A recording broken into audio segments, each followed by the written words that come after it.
You're listening to Cowboy Shit with Ted and Wacey, brought to you by Everything Cowboy. Unique New York. Unique New York. This is episode 86 of Cowboy Shit with Ted and Wacey. I'm Ted. He is Wacey, and we are here with our, I guess, 86 shows. What is that? Man, we're hammering through these. What does that break down to, like per week? So we're on. It's one every 2 weeks, doesn't it? We're in season 4 though, like 26 weeks. So 26, 52, 52 plus 26. What does that mean? Man, you lost me. 78. So 78 was 3 years in, and we're in season 4.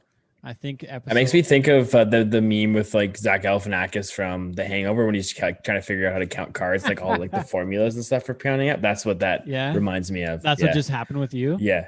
The same kind of thing. I thought of a good question as you're leading into this. What to you? What is the most quotable movie you've watched? Like, I guess a timeless movie that like just has like the most amount of just like banger quotes that people still quote to this day. Oh, what I think that there are a few movies that but for you, not for like just like what is to you? What is your like most? Well, I think it's 2. I think it's Talladega Nights and Step Brothers, both Will Ferrell movies. My point was that I think Will Ferrell has created some of these most quotable pieces, timeless movies. I was thinking about Talladega Nights today too. That's a really good movie. It was on the TV the other night when we were in Canada. It was on the damn on the TV. I was like, oh, we got to watch this. And then there was another good one that was on. Blades of Glory is really quotable too. Another Will Ferrell movie. It's so funny. My top quotable movie though, by far, like not even close, is Dumb and Dumber. Like that nothing even competes with Dumb and Dumber. Okay, what are they? What are the biggest ones off that? Like, I thought the Rocky Mountains would be a little more rocky.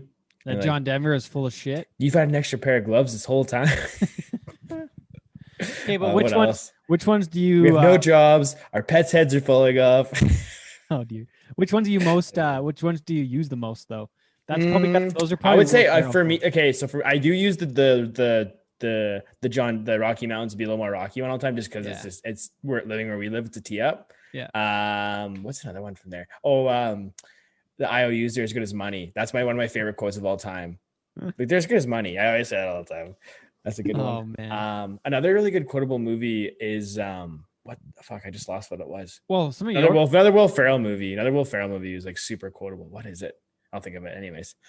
Well, the Catalina wine. Anchorman. Sorry, Anchorman's like an unbelievably quotable movie. Yeah, like, Will Ferrell, man. Yeah, he's really good in that one. And even the other guys, dude, like that's that's my like underrated like Will Ferrell movie. And I'm probably like exaggerating that it's underrated, but I think it flies under the radar of like really good Will Ferrell movies because him and Mark Wahlberg are so good in that movie. Yeah, like the part where they blow up the mini mall accounting firm or whatever. Oh, I was gonna say the gangbang in the car.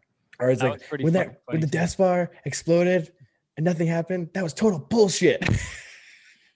What about the MRI? What about the car thing though?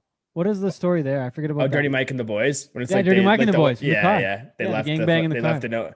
My favorite scene from that whole movie, like this is no competition at all, is when he's at the ballet studio and Mark Wahlberg shows up and he's like, "What are you doing in the strip club shaking it for dollar bills?" And she's like, "These poles are horizontal, Terry." And then he just like busts out like some ballet moves, like nobody. And then he's like, "Yeah, I just learned how to do that to make fun of the fairy down the street." When he's like obviously just like covering up for that, he was that nerd guy growing up and learned ballet because his parents made it. And then all of a sudden Will Ferrell shows up. He's like, "He really loves you, Francine." And he does not approve of your behavior. I think we all learned something today. Ballet, a ballet of love. Oh man. It's so good. And also underrated character is Michael Keaton as the chief. He is like so good in that part because his day job's working at Bed Bath and Beyond, and just like all the stuff. And he keeps quoting TLC. He has no clue that he's quoting TLC. Oh man! And another fuck this. I'm gonna go on a rant on that. Another really good part from that movie is when at the funeral for like the two guys who jumped into the bushes, like The Rock and Samuel Jackson, when they get into that fight, but they're whispering the whole time. And Michael Keaton walks up. He's like, "2 of our best officers are dead." And you guys are fighting in here. It's so stupid because it is whispered. Oh man, that little stuff like that just makes, or fuck, when they go to like his ex-girlfriend and it's fucking the weird ass, it's Christineth. You come into my house, you get my wife's name right. And then he like walks over like Arnold Palmy alert. That reminds me a lot of one of our friends that we know really well. That guy. And he's like sitting there and he's wearing his turtleneck. He's like, you may think just by looking at me, I'm a pretty hairy guy, but from here down, bear. I don't know who our friend would be right now. I don't know who this is. I'll let you sit on that for a while. When it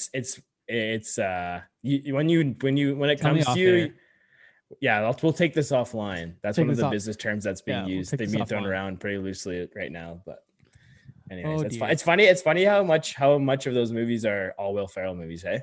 Yeah, exactly, right? Like that was my point, is that I had the first two that came to mind were Talladega Nights and Step Brothers. And then do you think that's a generational thing though? Like we are like the Will Ferrell generation. Well, because the other one was old school with "We're Going Streaking," like that's and that was like his first like big movie, and that would be like the kind of like our first introduction into like that type of comedy / movie. Although Vince Vaughn's like one of my favorite actors as well. But I don't remember I don't remember many of his lines though. And then you go to like, no, it wouldn't be quotable. Just like he's really funny in his roles though, like really like. Yeah, like does like the same role across a lot of movies, but he's really good at it. Because I was gonna say like Wedding Crashers 2, but I don't remember many lines from that show. And then the only ones the lines you remember are the ones from Will Ferrell, like "Ma, the meatloaf" and all that kind of stuff. Again, you know, like he's the guy. He's the guy who does the heavy lifting there. And then there's oh shit, I'm forgetting which way I want to go down there now. But anyways, the I don't know where I was trying to go, but there's a lot of Will Ferrell stuff. That was my point. Will Ferrell. So good question, Wace. Good question. That's so fine. I guess mine would have to be probably I don't know. I don't know if it's a movie or if it's a character, and it had to be Will Ferrell just because there's so many. Because the Talladega Nights, if you're not first, you're last. Shake and Bake, the slingshot move. What else is there? Oh, are those really thin pancakes? Funny... I love those things. What'd you say? I love those really thin pancakes. I love those things. Oh yeah, when he's talking to Sacha Baron Just say you love really thin pancakes. You sound like a dog with peanut butter on it. Oh man, it's so good. That's and then there's movie. What else is there? Even the little kids are funny. Or like when he's doing the prayer for, I was like, "Dear Lord, baby Jesus." Dear Lord, baby Jesus. 5 pounds, 8 ounces, and a little tuxedo T-shirt. Or I love the part. If my kids were gonna be pussies, I name Dr. Quinn, a medicine woman, not Walker and Texas Ranger. Or when the part when he's like convinced that he's paralyzed, he's playing wheelchair basketball. He's just fucking kicking guys. That's so funny, man. Yeah. Oh gosh. Dude, I love I'm on fire. Help me, Tom Cruise. I hope you both have sons. Beautiful, articulate, athletic sons. And then he stabs himself. Don't you put that "you love me," Ricky Bobby. Stabs himself with the fucking knife into his because he thinks he's paralyzed. He's convinced. Oh man. That's such good stuff. That's good stuff. What else? It's the fucking Catalina wine mixer. That movie's so good. Hey Derek, you know what helps with shoulder pain? You lick my butthole. That's like one of the best like quotes ever, man. It's so good. Oh fuck! And then you could go to TV if you want to get into some more lines. Then you could say The Office because you. Office, yeah. Everybody, people quote The Office like constantly. Yeah, that's a great show. I like that show and How I Met Your Mother. I don't know if you've ever got into that one. Not much. Yeah, it's a good show, and there's also like quotable stuff from that. And for me though, I like really associate with characters. Like I really like to like characters, and when it comes to TV and movies that I really like. Mm-hmm. Yeah, so I like attached to like someone I like. Same with like for Game of Thrones, for instance, like Jon Snow is like my guy. Mm-hmm. So I like seeing what happens with him and what he does. I don't really care about the rest of the shit. And I get really emotional when stuff comes to an end. It sucks. Like when The Office was over, when How I Met Your Mother was over, like when I watched the last Avengers movie, and even like the last like Game of Thrones, just like it sucks because it's like it's over. And I was like, the Avengers is not over, isn't it? Like Endgame. Yeah, the Avengers, like the OG Avengers, is done. But it's over for Captain America. Yeah. Black Widow. And then Iron Man, all those people, like it's over. Iron Man? Yeah, Iron Man's dead. Robert Downey Jr. He's done. He's dead. Like Thor's still around, and like the Hulk, I think, is still going to be around as well, and the Guardians of the Galaxy. But like the OG, like Avengers from the beginning, like that whole story is over. Like it's done, which is super sad, just because it's crazy. Because like I remember just watching those as a kid and like growing up with it, and End of an era. And it's over. And same with Game of Thrones. I was super sad when that was over because I was super invested in that show. And same with The Office and How I Met Your Mother. The ending. A lot of people like give a lot of flack to the ending of How I Met Your Mother, but I enjoyed it, and it was like gut wrenching. I don't know that. I'm not that. Would recommend, man, if you get a chance to check it. How I Met Your Mother. Yeah, it's a good show. Yeah. I just haven't been that into shows lately, though. Honestly, man, it's been in the middle of a pandemic, and we had all the time in the world, and I still haven't watched so many shows. It's pretty bad. Or even but even Star Wars in a sense too, right? Like I watched that; it was good. But even like, that. And like the last Star Wars movie, like the one, like the most recent one, like that's sad because I think like the Skywalker era of Star Wars is over. It's done. I forget what happened. Don't remember. That's fine. You have to watch it again sometime. But anyways, like for anybody who's like invested in that kind of stuff and like grown up with it and like watching it, like it's crazy. To that, I say it's just a show, Wacey. It's all entertainment. It's whatever. You can still, but it's like that's the point of it. That's the same as like reading a good book, though, too, right? Like, you attach to the character, you attach to the characters, and like get to like somebody, and then when it gets to the point when it's over, like it's sad, you know? Like, yeah, I'll give you that because I read the latest book from our last show's guest, CJ Box, and his latest book, Dark Sky, came out on Tuesday this week, and I read it, within about 12 hours or something. I think I not a big deal. Read a bit of it the night before I went to bed, and then the next morning I had it done by mid-afternoon kind of thing, just slam through it. And I enjoy reading those books, and then they're over and I'm sad that way. But, if any of the characters were to go missing in those books, I would be, it'd be tough to handle. So I get what you're saying. I take it back. It's different. It's different like mediums of like consuming it, but it's like similar in the sense of where like if you buy into something, it's sad when it's over, Fair. Yeah. I'll give you that. And it may just be a TV show or a movie, but some people that means a lot to them, It means something to me, okay? It does. I get it. Yes. Don't give me shit. That's fair. I gotta rescind my comments. Take it back. But our guest today, Cord McCoy, coming up after the break here. Thanks for listening. This is Cowboy Shit with Ted and Wacey. I'm Ted Wacey. Thanks for tuning in and listening to the show this week. Thanks for the downloads. Appreciate it. We'll catch up after this.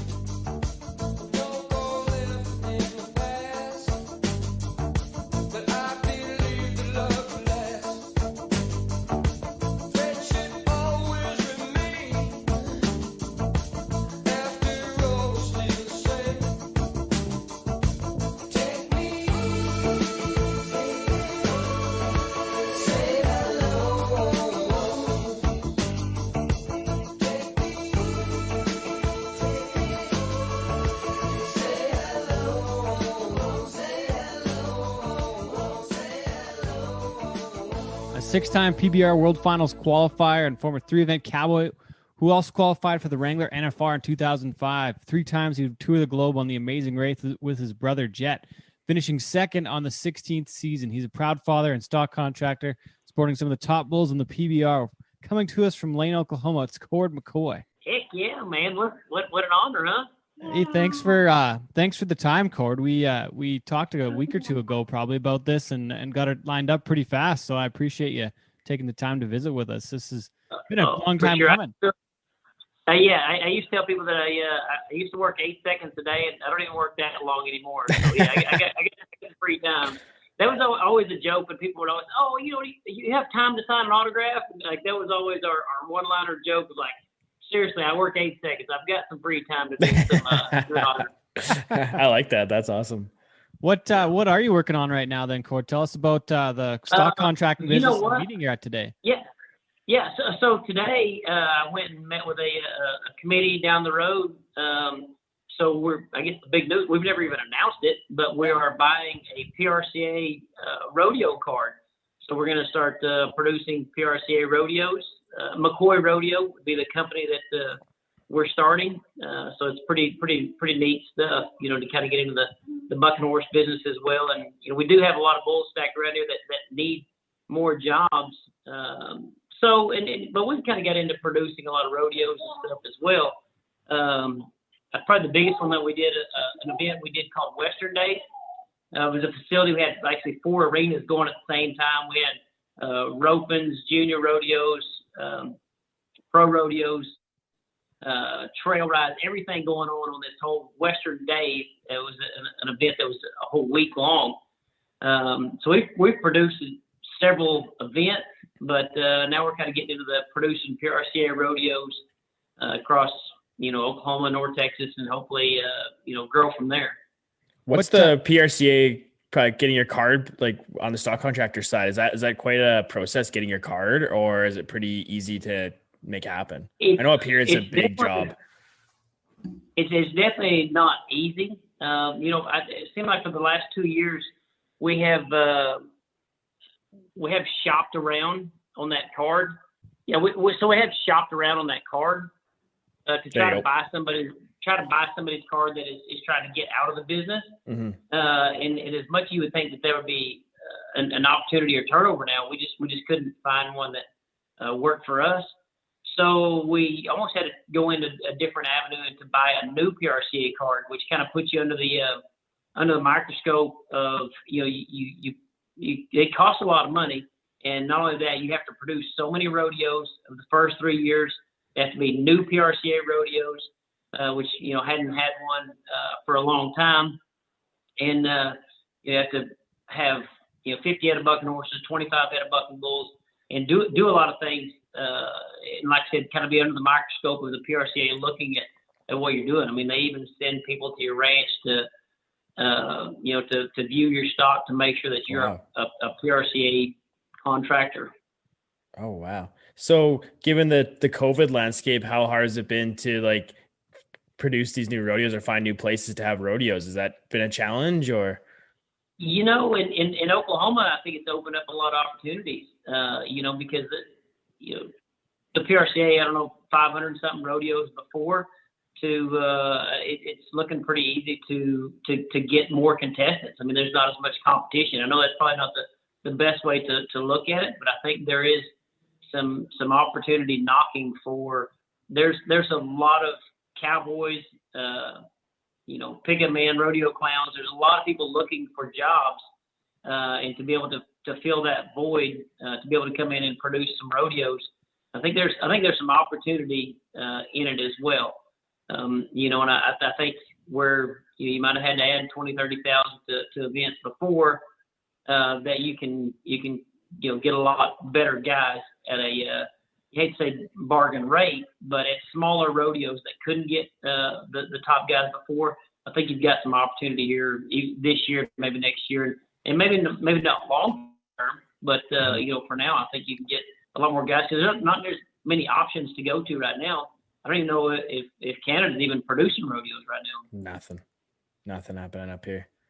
So then did you have to start a Born to Buck program, for lack of a better term, with your horses, or did you acquire a bunch of bucking horses that way, or how'd that go? Yeah, we kind of reached out and just partnered with a bucking horse guy. So, as much as I would like to, start from scratch and work my way up, we know it's taken us 25 years to get to where we're at in our bucking bull business. I would think the horses would be the same concept, and I think we can skip a lot of the decades of what doesn't work and go ahead and get in with somebody that does. So we stepped into that way. So we're supplying the bulls, getting somebody that knows way more about the horses, doing the horse deal, and I feel like we've got a lot of experience with the production side of it. And I don't know, I'm just 40 years old, but I know to kind of get people that know what's going on is sure solves a lot of problems. So then what's the feeling like having the prospect of getting your bulls back to getting to the NFR? You've been to the PBR finals a few times now with your bulls. Are you excited to have the chance to bring your stock to the NFR now? Well, I think that is, of course, a goal, but I think the top tier bulls that we have today, it seems like they get plenty of TV time. I mean, I don't know that sounds right. I think the NFR is definitely a goal for all of the stock, and to even take these committees, and getting them encouraged to go to the NFR to see what we're all working towards as well. I mean, I still think it's the best 10 days in rodeo. I mean, I don't think it is the best 10 days in rodeo. So I think it's kind of the carrot at the end of the race, you could say. But I think whether you're in a little town in Oklahoma or in Las Vegas, people can see good competition, good horses buck, good bulls buck.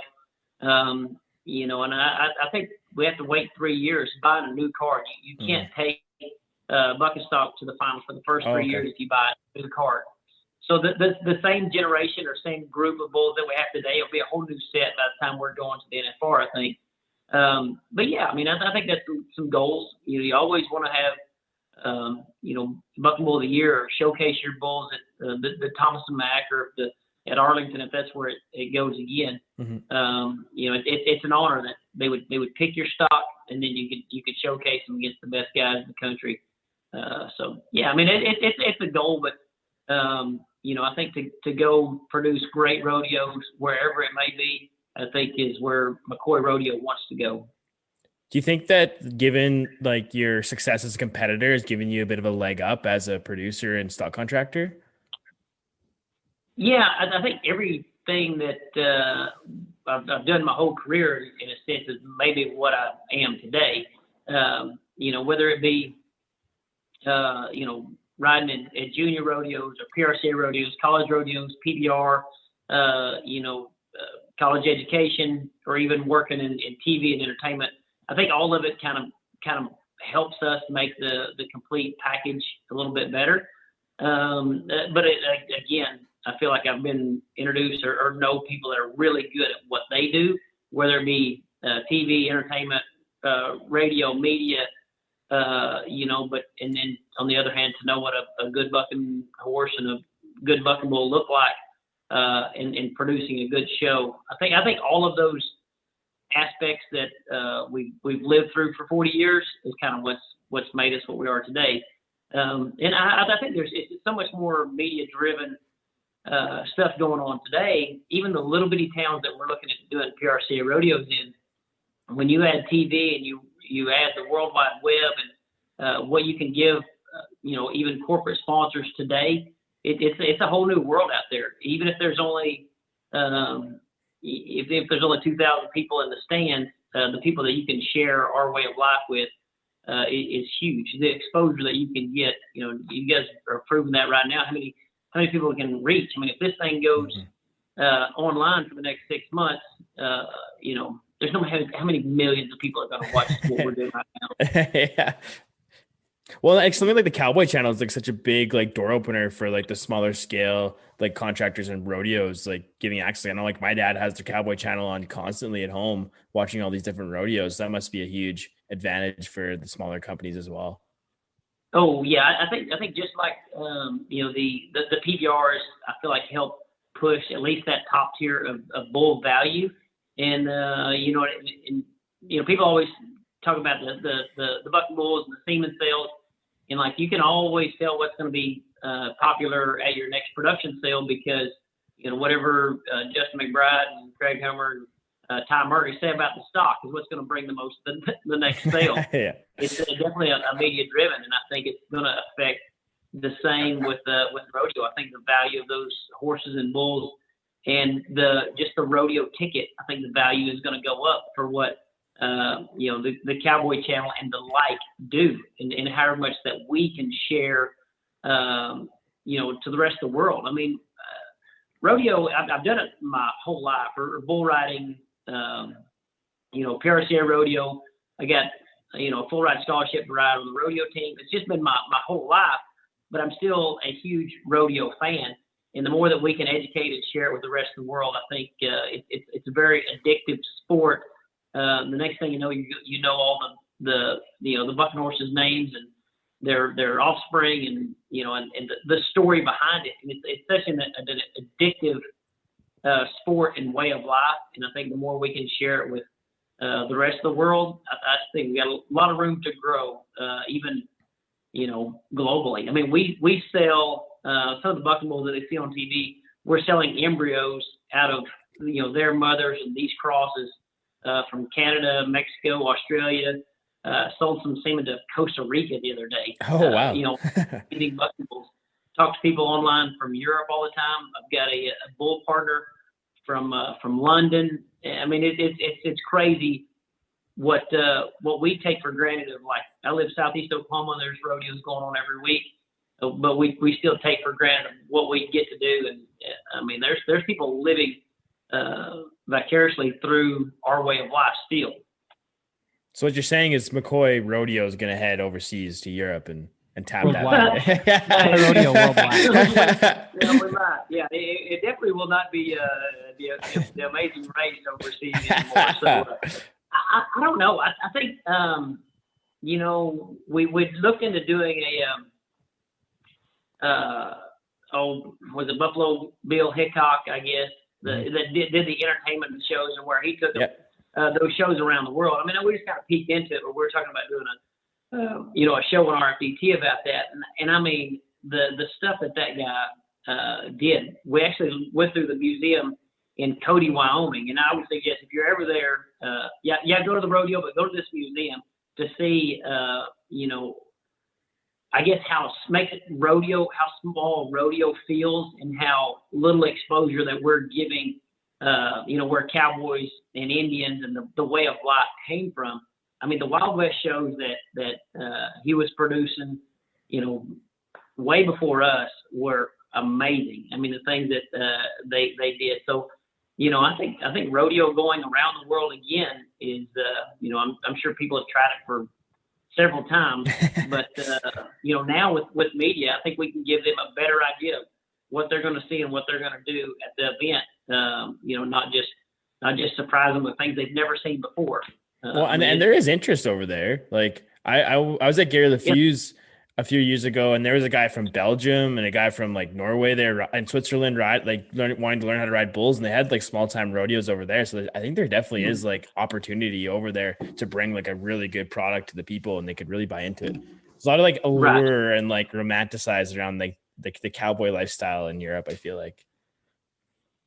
Oh yeah, no, I think it is still for us. It's not very romantic. For other people, for me, I'm like, I really don't think the bull cares if I'm wearing a nice coat or I come out there in my pajamas. As long as I've got a bucket of feed and a bale of hay, he's happy to see me. It don't matter what. Yeah, exactly. He doesn't care. While we're on the rodeo topic here, do you want to talk about your partner on the bucking horse side of things at all? Cord, do you want to talk about that or not yet? I don't know if you want to announce that. Well, I guess we really haven't announced it all yet, but I think we've seen a bunch of videos of bucking horse and who he's even supplied other ones for. So we're both kind of turning pro stock contractors at the same time. So stay tuned. It's Joe Wan is the horse guy. Okay. You probably know his brother Cooper is a bullfighter. Okay, PBR bullfighter. Yeah. So we kind of got hooked up. Nate Morrison, he's another. He does online sales. We've done sales with him quite a bit, and that's how we kind of got hooked up. And then we started kind of shopping together. And then we just kind of fell in and keep been running ever since. So now we're getting on producing our rodeos now. Oh, awesome. Well, I gotta ask a little bit about the political side of that, because up here there have been a few different fights on the Canadian side of people suing the associations and all that over cards. It's kind of a bit of a monopoly that the contractors have, and no offense to anybody that's involved, and I don't want to be too much trouble, but it's kind of a tough business to get into because the folks that are in it don't want to let anybody else in at points, and they're not making it very easy for you to get a card. Yeah, no, it's a good thing that we kind of have a little bit of another income, I guess you could say, for the first 3 years, because the PRCA, not that it's a good thing or bad thing, but it is difficult to get in or to buy, an existing card, and then the rules that you have to produce and what you have to do. I mean, you pay somebody a lot of money just to fly to your house or drive to your house just to check your stock. I mean, so it's a big deal. I don't know. I'm not talking good about it or bad about it, either one. It's kind of the first process that we've done. But you could tell that there's a strict guideline. If you want to join this group, there's a lot of things that you have to do, monetarily, physically, and and performance-based type stuff. So there's a lot of guys, like me. I might have dreamed of it since I was 18, but now I'm 40 years old, just now getting to make the move. Well, I have to go through the rule book, but I think it's like I don't know what it's in Canada, but I think it's like a $50,000 card or something in the rule book, and that's if you buy it from the association, and you have to jump through all the hoops. Where in the US, I think it's like $250,000. I think it's $250,000 for that card or something crazy. It's a lot of money. Yeah, I mean, I think just the card is one price, but to buy a card, you have to have minimum 50 bucking horses and 25 bucking bulls. So, I mean, I think I don't know how long it took Joe, but it took us 25 years to get this group of bulls that are all good enough, eligible, etc. So it's a chore. I mean, if a young guy just said, "Hey man, I just want to be a stock contractor," that's what you did for a while. And it took 22 years in the meantime, I guess, really, didn't it? Yeah. So we're excited about it. I mean, for us, it's going to be, it's been our life, and it will continue to be our life. And to think that someday I could, my daughter Tulsa will have the association that she can, she can carry it on or sell it or poop it off or whatever she decides to do with it. But it's going to take a long time to build. But we're still excited to be in and be a part of it. And you see the guys at the NFR, flanking these horses to be 90 points. I mean, I guess being a stock contractor and a producer like us, I mean, that's to be standing in that spot someday is a goal. Do you think some of those rules are a little bit antiquated though on having all the stock? You have to have the stock and you have to bring the rodeos on, or what is the association trying to prove by making you jump through all these different hoops? What is their goal with that? Well, I mean, I don't know if it's for a new guy just to prove that you are bringing something to the association, because you have to bring 6 new PRCA rodeos in. Like there is a reason that we're letting you buy this membership and buy this card to get into this group. Like you're bringing something to the table. You're bringing something to the PRCA.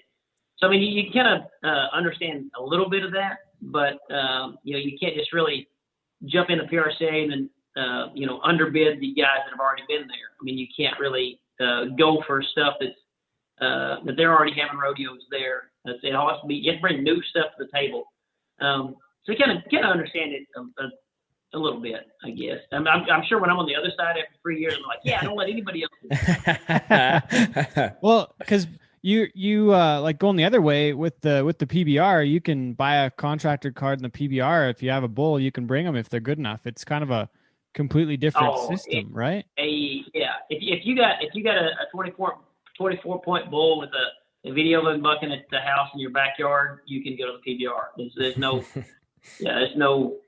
there's no rule. You might just get to take one bull, but yeah, if you got a bull that good, he can go wherever he wants to.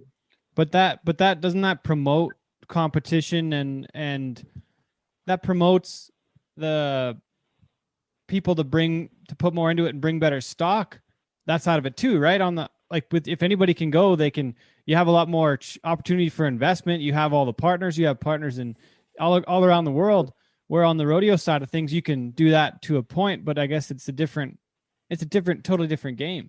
Well, they got to produce the rodeo too, though.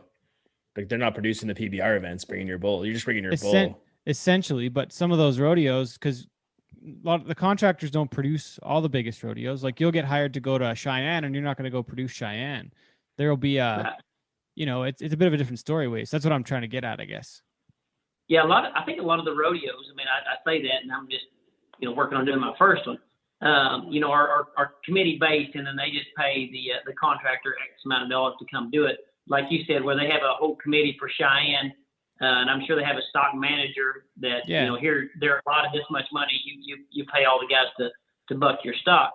The other end of our deal, when we're having to go find towns that have arenas that don't even have committees, like we're having to, drum up who owns it, who we lease it from, and, selling sponsors to it as well. Like we're doing all of the work.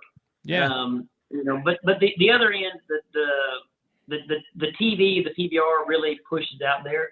We have people buying into, 6-month-old bucking bull calves for the dream to see their bull on TV in 5 years. I mean, that's a lot of the turnaround and base of our, our business, you could say. But, the PBR or the PRCA is getting a lot more exposure with the Cowboy channel.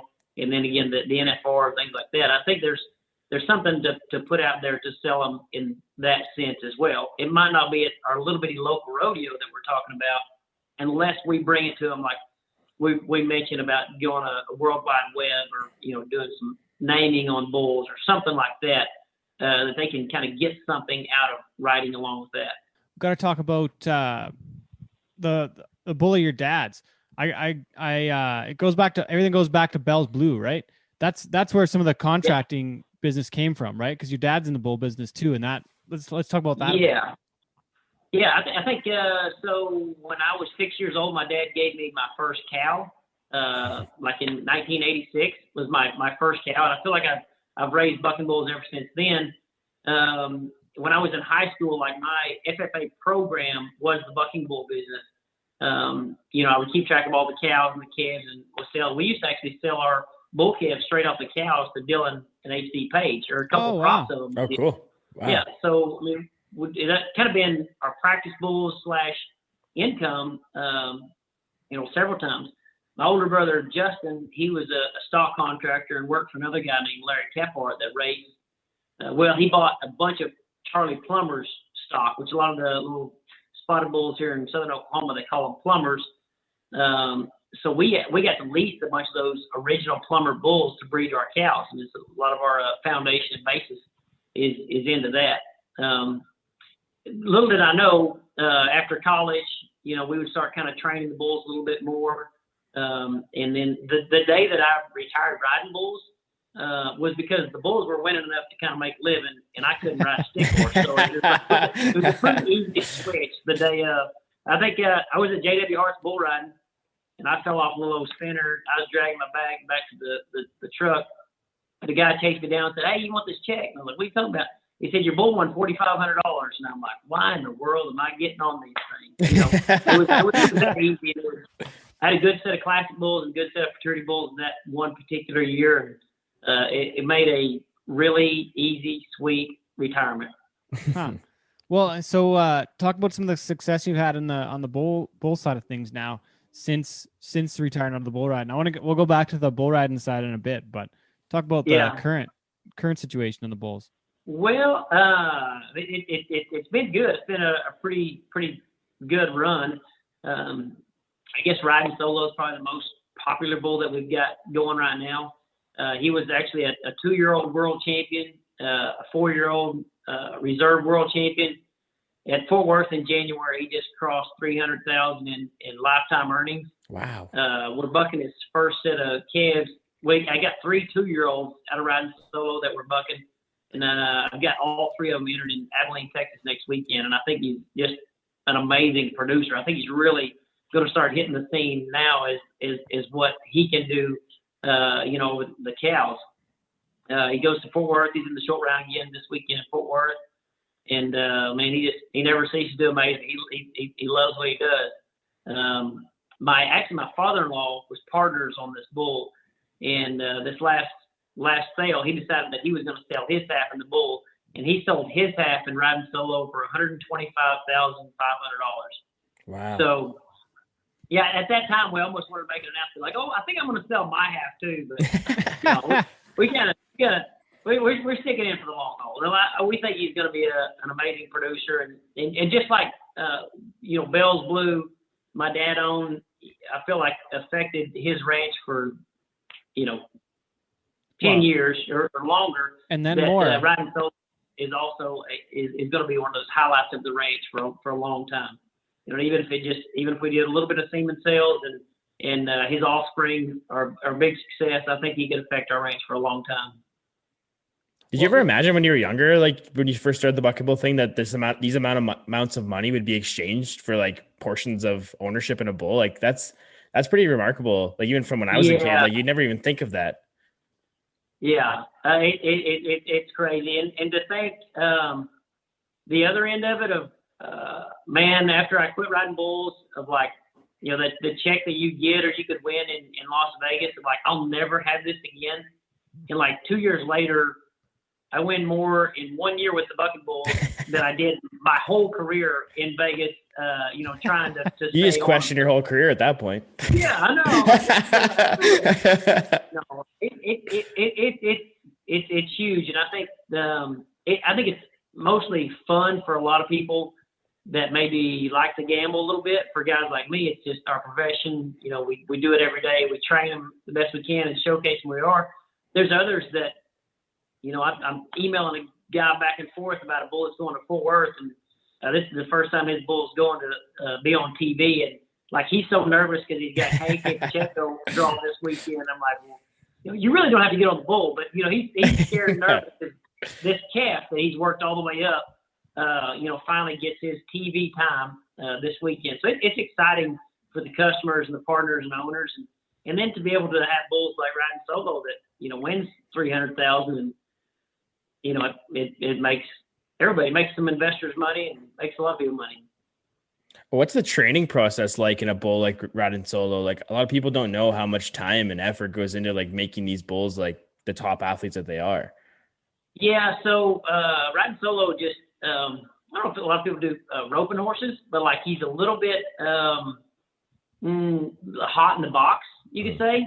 And I mean that was so we bought him. He was just a long yearling when we got him, and that was his trigger. That was his problem. So like his whole 2-year-old year, we never bucked him at the ranch, but we would actually put him in the chute and get everything ready, like he was like somebody's fixing to nod their head, like the gate was going to open, and then we'd let him sit there for a second, and then we'd take everything off of him and just let him walk out. I mean, just let him know that it was okay. You know, this is a nice place. This was a happy spot. You know, you know, and I mean that was a work. I think the one time we bucked him at the ranch was a warm up for the World Finals when he won the world there. But still, there we had like 4 people ready, and you know, a lot of stuff going on to keep that bull calm and ready to get out of there. I think a lot of the training is just giving the bulls the opportunity. I think we've got 4 dummies, like different sizes, those little boxes that go on their back, and the youngest bulls that we bucked are yearlings. And it's kind of more the process of getting them to come in the buck chute, stand there, put the dummy on them, you know, letting them get a start, feel their feet, and click the button, or the dummy will fall off. And then you kind of start advancing from there. You know, maybe you adjust your flank a little bit, maybe you let them go a little bit further.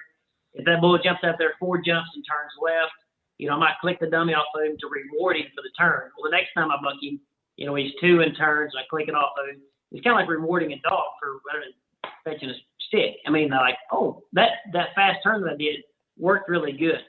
So they I think they figure out the game really quick of, you know, what they need to do to win. And then they start getting better at it. They start jumping higher. They start spinning faster. And then I think that's when the bulls start falling in love with it. And then they start just doing it for fun. I was videoing Solo in the arena today, and I put him out in like the bucking arena, and I have nothing on him. He's out there jumping and, you know, spinning. Like it's what he does for fun. So it's pretty easy to you know, put him in that situation with a rider on him, and it's like that's what he does for fun too. So you're saying what I'm hearing you say is there's some training, so you could take, but you can't really take a dud and train them to really be good though, can you? Or is there a way to take those ones and really turn them into real good ones? That's a good question.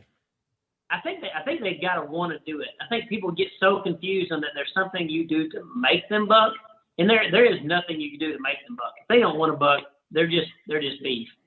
You know. So I guess if they knew the alternative, they'd probably buck way better. But what you do is kind of just your sorting gate is deciding what bulls want to do it, the bulls that like to do it, and the bulls that are athletic enough and have the intensity to do it. Now, a lot of the bulls with the breeding programs these days is they have all this energy and all this want to, and it's so crazy. You know, I look at it more like a boxer. You know, when you got a street fighter, he's just wailing, just anything he can do to kick your butt and to win. But once he figures it out, he becomes a trained boxer. You know, he's toed up and he knows how to hit those punches, you know, to do a 1, 2, 3 count. And I think that's what a trained bucking bull is. He's not nervous. He's getting in the chute. He's standing there. He's saving the energy, and he's doing what it takes to win that battle, whether that be a wrestler or a boxer or something like that. Crazy is not a challenge for the best guys in the world as bull riders. When it comes to the partnership side of the business, are people approaching you, or are you like seeking people out to join up with you, or what's that look like? And how do they get in touch? Where do they find you? Like if somebody's listening and they want to have a bull, that was what it was. Yeah, I mean, it's usually word of mouth, you know, like, hey, you know what, I'm partners with Cord bull, like I would suggest it. But you'd be amazed, like, how many partners that we have that are just returned. Like, they own a 3-year-old, and the next year they bought another one, and they bought a 2-year-old. And now this April 10th is our next production sale. So they'll show up and they'll buy half interest in a yearling bull. So what we do at the ranch, we'll start with about 80 calves. And we'll go through them and kind of get it narrowed down to what's good enough to be in the sale. And then that top 1%, we just sell half interest in. I say 1%. It's usually between 5 and 10 bulls, depending on how many really good bulls are in there.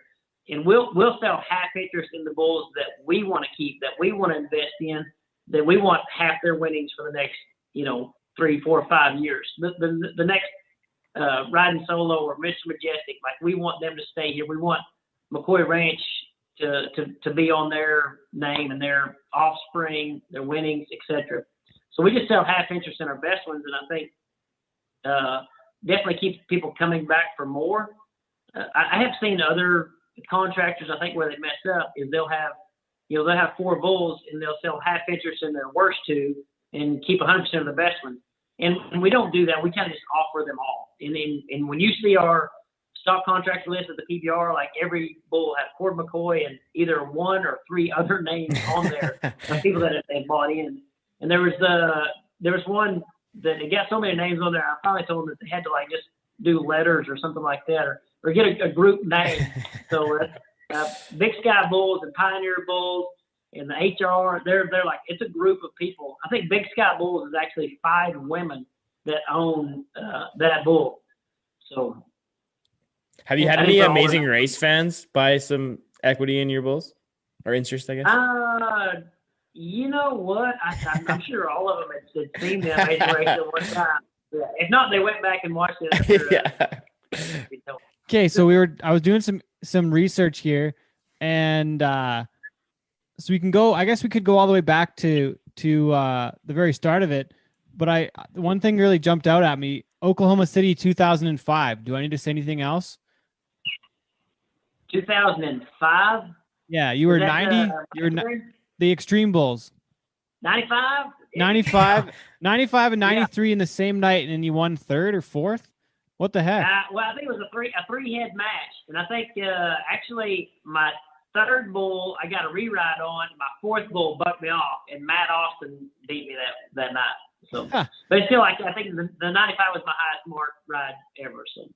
And so what was that? Like, that had to be one of the craziest nights of bull riding. Like, I went back and looked at the event, and there were like 3 bulls. They marked 48 points. Were they really loading some stuff up and doing that? Or wow. Like what was going on? There was 3 bulls. Yeah. What were those bulls again?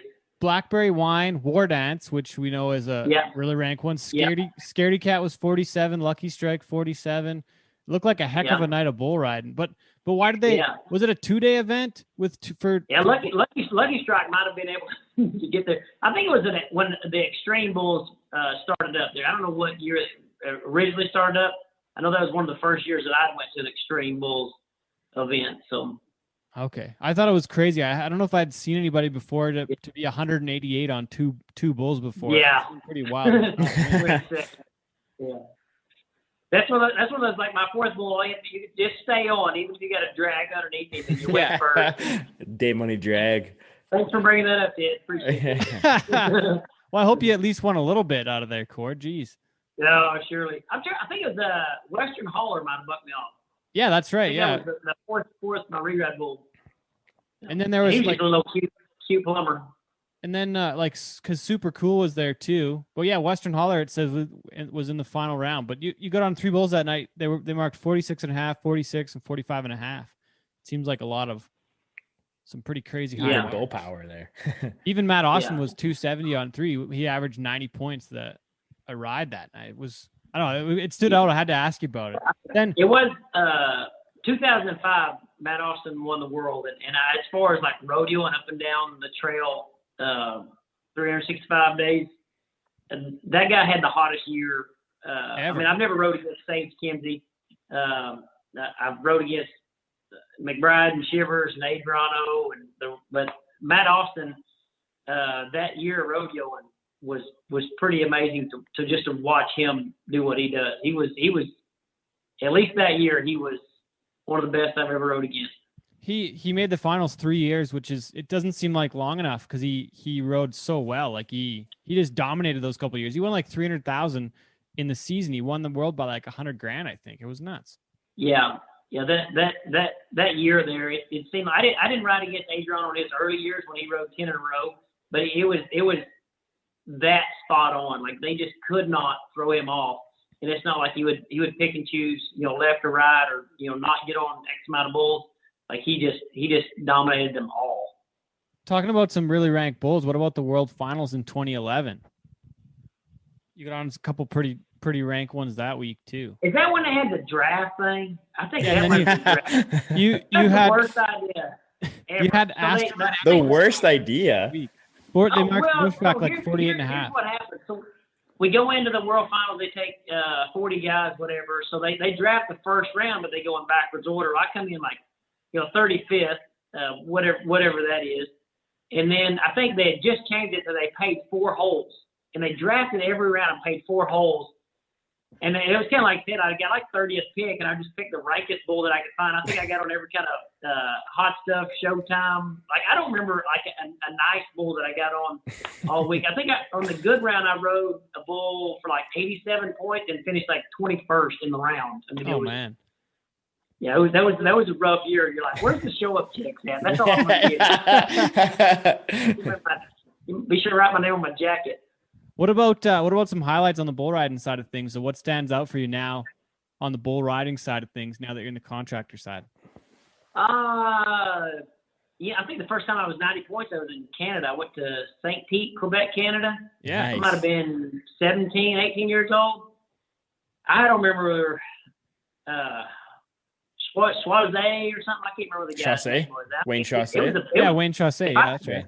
Yeah, Wayne. And if I could find the video of this, like, it's still like one of the rankest rides I think ever. And not just because St. Pete, they're crazy and really good cheering and a lot of fireworks. Like it was ranked as the bull started bucking in the chute. It was both ways kind of deal. Like it was still one of my best rides ever. Yeah, I mean, I think there's a lot of highlights. I mean, I still have highlights from junior rodeos. I'm like, man, that was it right there. But that St. Pete then would have been it was an IPRA rodeo because you started your career in the IPRA side of things.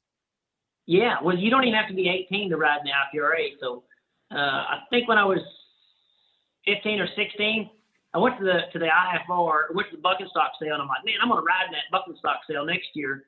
Well, the next year I made the IFR, then they wouldn't let you ride in the bucking stock sale if you made the IFR. So I think I was the youngest cowboy to make to win the all around at the IFR. I was like 16 or 17 years old.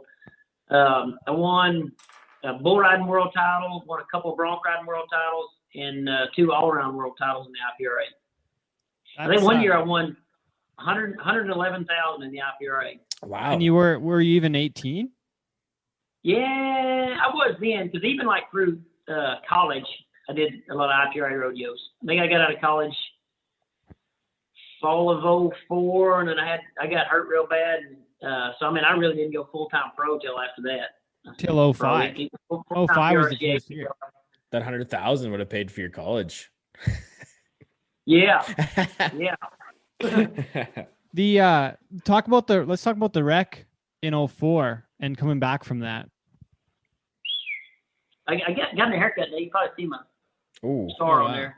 So I rode a bucking horse. I was at the PRCA rodeo in Oklahoma City. I'd made the short round, so I come back that Sunday afternoon, and the horse kind of bucked across the arena. And this is what they tell me anyway, that the horse reared up in the arena, and I lost the swell, and I come off the back of the horse. And when I was behind him, the horse kicked out, and the end of his hoof caught me in the head and just crushed my skull, just like smashing a Coke can. I was bleeding out of both ears, mouth, and it was a bad deal. So they rushed me to OU Medical Center there in Oklahoma City. They pretty much they scalped me, cut my head open and pulled the skull off my brain. They drilled a nickel-sized hole above my ear just to relieve swelling on my brain. And I think they had me in an induced coma there about 8-9 days. Wow. And then even when they woke me up, I went to Pinnacle Rehabilitation Center. I was there for another couple of weeks. Did speech therapy and physical therapy for about another 3 or 4 months. Wow. Well, and what was it like the road coming back to get to that top level of the PBR? Like a lot of guys don't come back from an injury like that. It's bad. It's bad. I mean, I think there's a certain line of I don't know, depression, I guess would be the right. I mean, because especially when you have rode professionally and you feel like you're at this level, and you know, the first time I go get on a horse, you know, I can't even stay on. I mean, like, not just that, like you get a lot of you know, poor me days that you're laying there in bed, and it's not cool, and one day you finally just gotta get up and shake it off and say, this is not my story. I mean, this is not how mine's finishing. And even when I started back, it wasn't even so much to win so much. I mean, I know it sounds bad, but it was just to do it again. Little did I know I would still be able to get to some sort of talent, you know, to be able to ride at the finals. You know, after that, I mean, I had to learn to walk and talk again. But man, it was a long road back. I mean, and to say that you ever got to 100%, maybe not, but I do know that I'm very thankful just to be able to do it again. I think there was a lot of things that, you know, you would have done easier or rode easier before that. But hey, it was good to see your name on the list, you know, be doing it. And I just graduated college. I have a girlfriend and a house. I had nothing. I'm like, they're like, I'm not going out like this. It's not like I, you know, had something to lose. You know, if I'm gonna die, I'm gonna go out doing something I love doing, and that's what it became. So in 2005, I probably started back. I'm trying to remember. It would have been Guthrie. The PRCA rodeo there was Guthrie. Was my first one back, late spring, and by the end of summer, when everybody else was kind of getting broke and beat up and going home, I was just kind of building a little bit of wind, and I had, you know, 50 rodeos left, and I remember those last weeks to make the National Finals rodeo, I'd enter every rodeo on the book. It didn't matter where it's at, when it was, I would enter every one of them. Find out where my best bull was, and find a flight to go get on it. You know, spent every dime I had to make the National Finals rodeo. I mean, it was a dream that, you know, you didn't know it ever come true. When you saw just like a hope of light that, you know, in August you're on the top 50, like, just go. And I had a lot of rodeos left to burn out, and you know, other than my cell phone bill and entry fees, I didn't have a lot of other expenses going. Was it a big relief after getting on your first bull after that wreck, like, or going to your first event? Like, was there some some anxiety and something up to that? I'm scared of that. My buddy Cody Whitney, he had a Longhorn bull, number 10. I don't even think he ever had a name, but like he would hop out there and he would turn in about 4 or 5 seconds. You know, he would just stop so you can get off of it. And I was scared to death to get on that bull. I mean, like I was over there an hour before, raising my rope up like you know, like the guy. You know, scared to death. You know, it was almost something you had to come up with, like, I don't care what happens. I mean, because, option B was nothing, Mm-hmm. So you get to where you don't worry about, breaking your arm so much. I've already been through this, and the reason I started back is because, it was either all of this or nothing. So it was tough. It was a tough time there. Anytime, you hear people of, oh, my buddy, he had a hand injury, he does something like this, and man, it just scares you, because it's a long road back. That's some tough stuff, and a lot of bad stuff. Going back to the fall of 2005, from Albuquerque to Kansas City, looks like Kansas City was the last one before the NFR. Based on the stats, I'm just looking at Pro Bull stats, and that doesn't always have everything. But you only bucked off like 3 bulls in that whole last stretch. You had quite the run to get to the finals, like you're saying. You went to everything, but hardly bucked off. But then you go to the NFR and get hurt in the 3rd round, and then only get to get on 4 of 10. So you go the whole time thinking you're gonna make it big in Vegas. And that had to be tough if you spent all your money to get there and then didn't have any when you're there. It was a lifetime goal to make the National Finals Rodeo. So I think, just to get on the flag horse and to ride in behind the state of Oklahoma and stand up. I mean, like that was a lifetime goal. I got to ride in there. Was it Blueberry? What was that bull that hit me in the shoulder? What's the 3rd round bull? Wildberry. My goodness. Yeah. Anyway, so that bull hit me, and I couldn't even lift my arm up, at all. It was separated my shoulder. I think that was kind of the time that I decided I put all of my year into these 10 days. And I think that might have been what made me just to decide to switch over to the PBR. If I'm just going to ride bulls, they've got 32 different weekends that you can work for this much more money. That it's not all in 10 days. I think that was the original reason for moving over. And especially if I wasn't going to go back to riding saddle-mall horses or bareback horses, might as well go to PBR. And then the transition you made 7 straight World Finals in the PBR. Yeah, some years I was surprised myself. There's nothing better for you bull riding is to get cut, and then they're like, hey, you're not as good as you think you are. So when you get go back down there and work out a little better.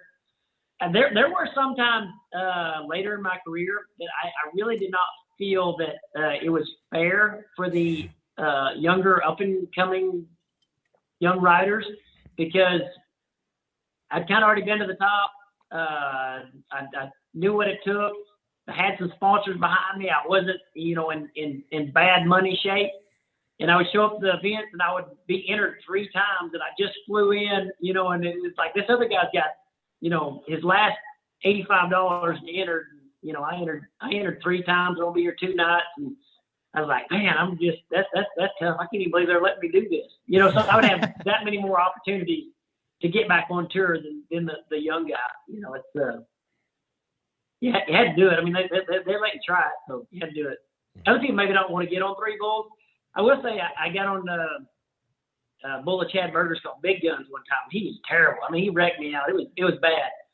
So I was at I think Thief River Falls, and they were up there like, that's turnout. Anybody want to enter twice? I'm like, heck yeah! I said, put me down, enter me twice. So I entered again. So and I think the entry is like $300, but I entered twice. So I went back there to I think Joey was loading bulls up. Said, hey, don't load Big Guns. You don't need to load him. I ain't getting on him anyway. So I switched bulls the same person. I was like, I don't know what the other one is. That's a veteran move. That's sneaky attaboy. Oh man. Yeah. So it's not fair sometimes. Hey, they let you do it. You may as well. Oh yeah. I'd probably do it too. Let's get into the Amazing Race. I'm really intrigued by this and have been for a long time. I think I started reading the stuff of Ted Harbin's when you were on the show. That might have been when I actually ended up meeting Ted, was through what you did on the show. But talk about the start of it, getting on the show, getting, applying for it, or did they come to you, or how did this come about? Did they find you from the PBR? I got to blame all the start on my brother Jet. he told me I was leaving Cheyenne Frontier Days, and he said, "Man, I got a great idea. 2-man team, race around the world, pays $1 million." And I'm like, by the time the 30-minute conversation's over with, I was ready to jump off a cliff or eat whatever I had to do to win $1 million. So we get home, we fill out a bio, did like a 20-second video. It's kind of, "Hi, I'm Cord McCoy. This is my brother Jet. We're gonna win you a $1 million race," kind of deal. And sure enough, somebody in LA seen the video and asked if we'd be interested in coming out there and interviewing for it. And little to know, looking back, they had like 22,000 applications come across. Like to get selected was huge. But when we showed up at that hotel in LA, they pretty much, you get off the plane and they're holding up this sign that says somebody else's name, and they tell you to go to, go get in this car. So it's some freaky stuff. And you go in the backseat of this sedan, they unload you, and they got all these radios, and they're escorting you to these other places.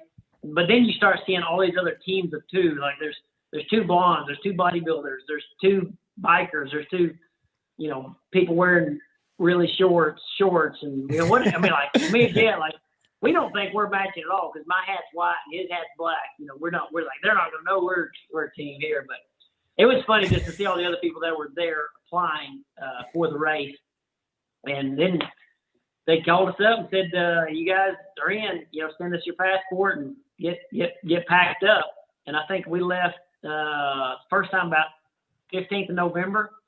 And I didn't tell them anything about PBR, but I had just went to PBR Finals the week before.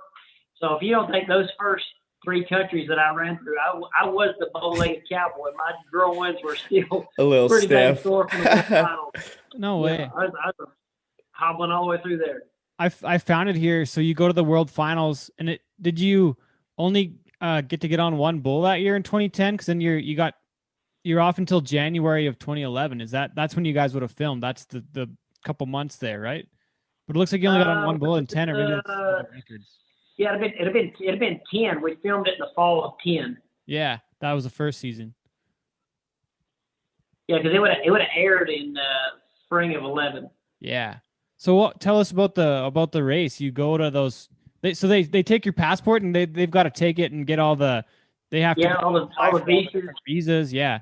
You've got they have your stuff, and they meet you at the airport when you leave, or what? Like, that's awesome. So like the first leg of the race is pretty much they just line everybody up and say, "On your mark, set, go," and you run to your backpack, which has the packet of all your passports, visas, and then an envelope that you open up. So make your way to Santiago, Chile, and find this temple. And this is where your next clue will be.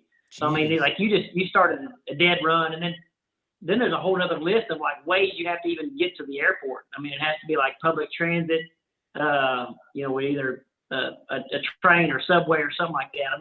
Any way they can do to make you look stupid, like they'll try. You'd be amazed. Like even me and Jet were like, we don't even know where this country's at. Somebody's got to tell us where this. Like we'd have to go to the airport to find out where we're going. No wherever way. this town's at, take us there. Just send us over here. We want to go there. Yeah. So you don't put it down stupid, so you're like, oh yeah. That's right. Yeah, of course. So, but you guys you don't have your cell phone, like you don't have anything. You guys are you're just living and rolling. No maps, no cash, nothing. Like everything is like your envelope that you open up, it'll say you have $322 to finish this leg of the race, and that's for your your food, your taxis, anything other than flight. Your camera guy actually has a credit card, so he swipes it for any flight that you want. You never have to ask him, how much for this flight. So it's not like really rodeoing, but it's kind of like close. No way. So the camera guy. So every team has their own camera guy that travels with them. I guess. Well, they rotate every leg of the race, but you have a camera guy and a sound guy with you all the time. And you run up to the counter and you're like, I need a ticket. I need 2 tickets for Santiago, Chile. I'm sorry, 4 tickets. So for camera, you have to, ask for them for 2 for me and Jet.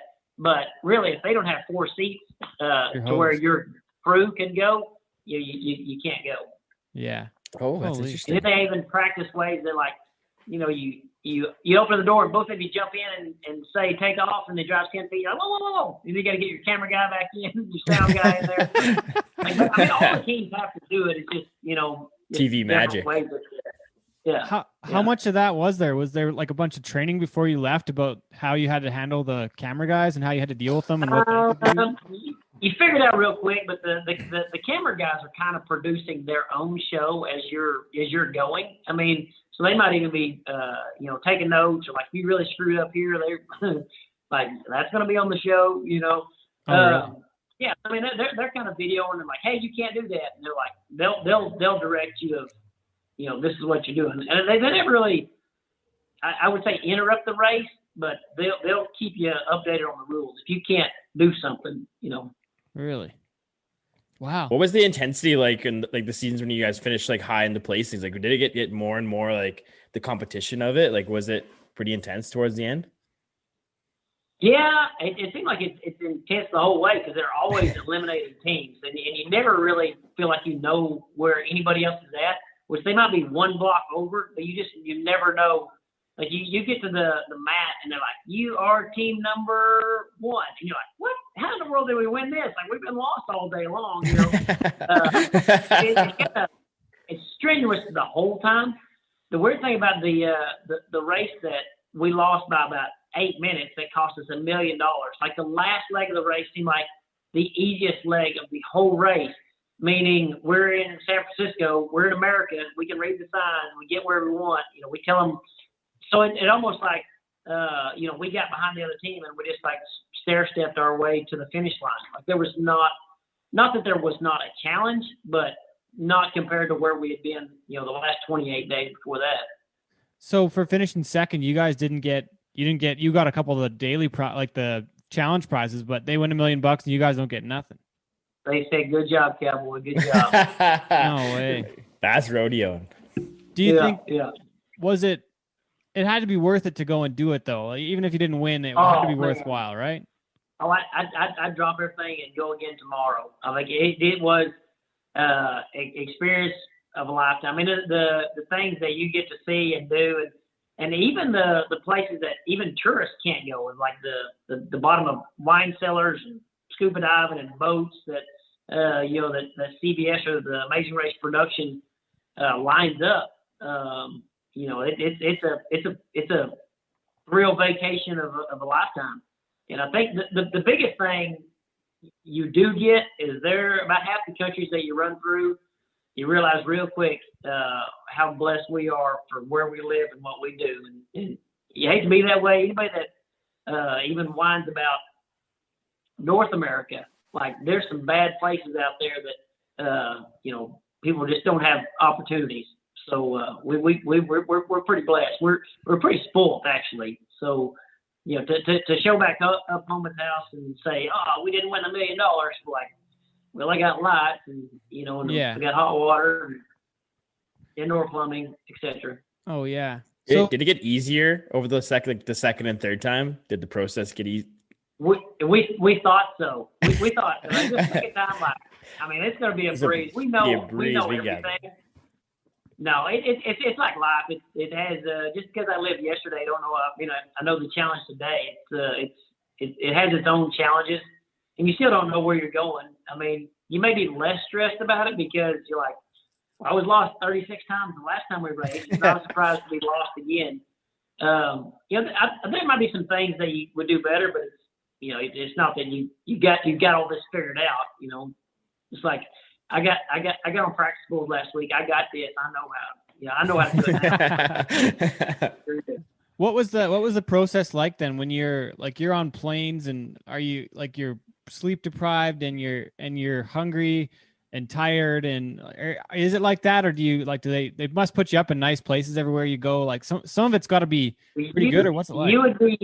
You'd be amazed. Like, we could not win $1 million, but you'd be amazed on how much of the Amazing Race is geared towards Cowboys. Like, because if you've ever rode in a camper of a Dodge truck that they cut the pipe off of, or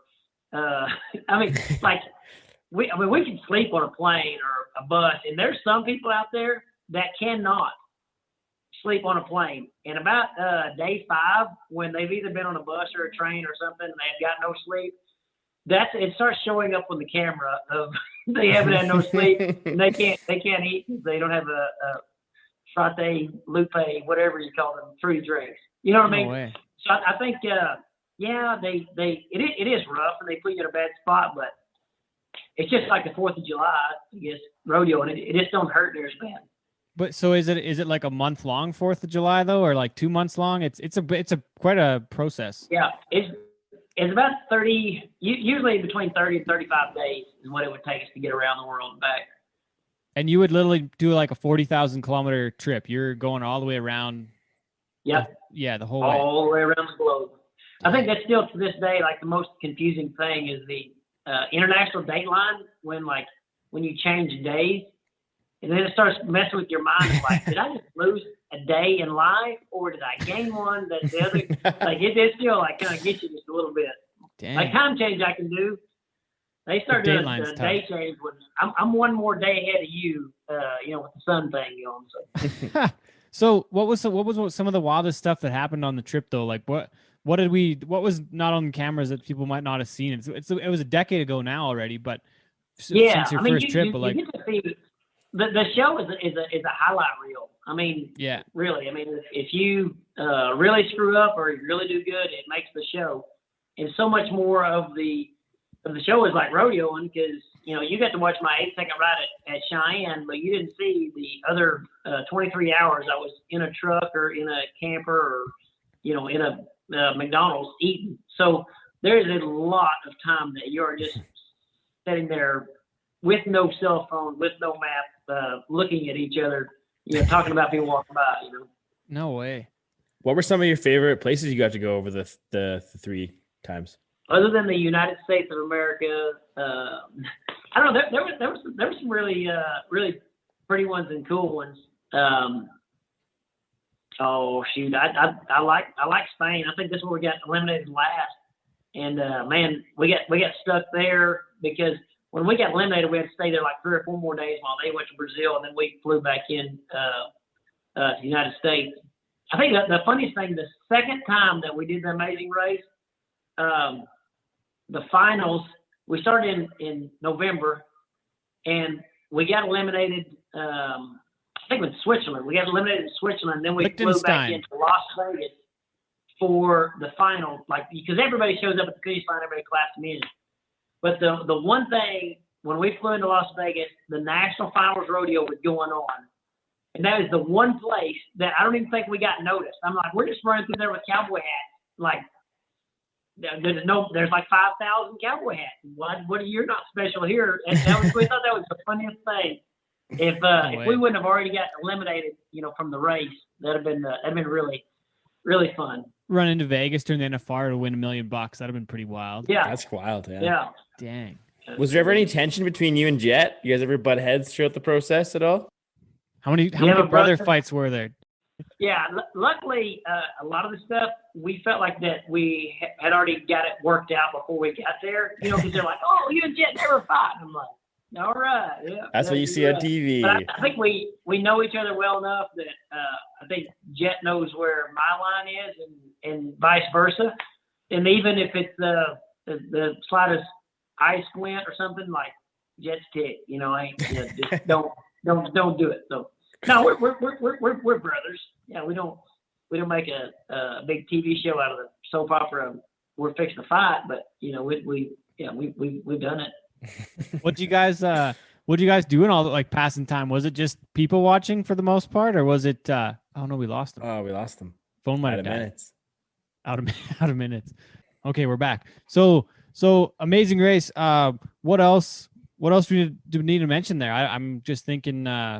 Wacey and I were just talking. We're kind of almost wrapped up, but I was kind of thinking about what might be some of the wildest stuff that didn't make the show, or some of your favorite parts about the travel, or it sounds like even like what you guys did. Was it mostly people watching when you're on the road like that? When you don't have a phone, you don't have that. Like you can look at it, you can read a newspaper or read a book, but what did you guys do? Because most countries other than the United States, Canada, I cannot read the newspaper. I don't know what they're saying. But I think me and Jet kind of always were joking about taking mental photos, because you have no camera, no phone. So it's like you're on vacation, but you'll never share it or see it again. So we just like taking mental photos of where we got to go. But yeah, I think just the places that you get to see, you wish you got to spend more time there to kind of take it in. But there's a lot of places that you couldn't run out of there fast enough to, get out of town. Dang. So what's your like favorite mental picture from these trips then? What one stands out the most that you remember the best? I don't know. I guess you like the mountains. I think the big cities, and China and stuff like that. I don't know how they can get so many people in such a small spot. And then on the other end of to see how many people, doing the same jobs that we do. It's just they have a whole different style of, tools, transportation, conversation, everything. And not that we're ahead or behind, but it's a different way of life, wherever you go. How many other cowboys did you meet out there? I don't remember the show now. It's so far back, but you had to meet some other cowboys on the road in Argentina or Chile or Brazil. Oh yeah, no, South America was cool because a lot of most of the challenges matched to what the country did, or what was their income or way of life at that particular spot. So when we were in South America, a lot of it was farming and collecting eggs or doing whatever. With cattle, and I don't even know if they do with the llamas, but there was one of the llama challenge and stuff like that. And that's what people are like, oh man, you guys are really good because y'all know something about llamas. I'm like, I know nothing about llamas. Whatever. And I can gather eggs. I don't think you got to be an expert to gather eggs, but yeah, there was a roping challenge one time that my brother Jet, he missed one time. And CBS showed it 18 times. Everybody else missing for 4 hours. My brother missed one time. They're like, Cowboys missed, so it was never live that funny. Down. No, somebody just sent me a message the other day. They're just watching I think 18, and they screenshot of me in a kangaroo suit in Australia or something. I think, and people always talk about embarrassed to be on TV or speak in front of people. And I remember one week we were in China chasing frogs, and we had one of those Chinese diapers on. That was our outfit that you wore, in this challenge. Well, sumo diapers. Yeah. So we're running across the country in sumo diapers. I'm like, I guess nothing to worry about anymore. He doesn't show your butt, Holy.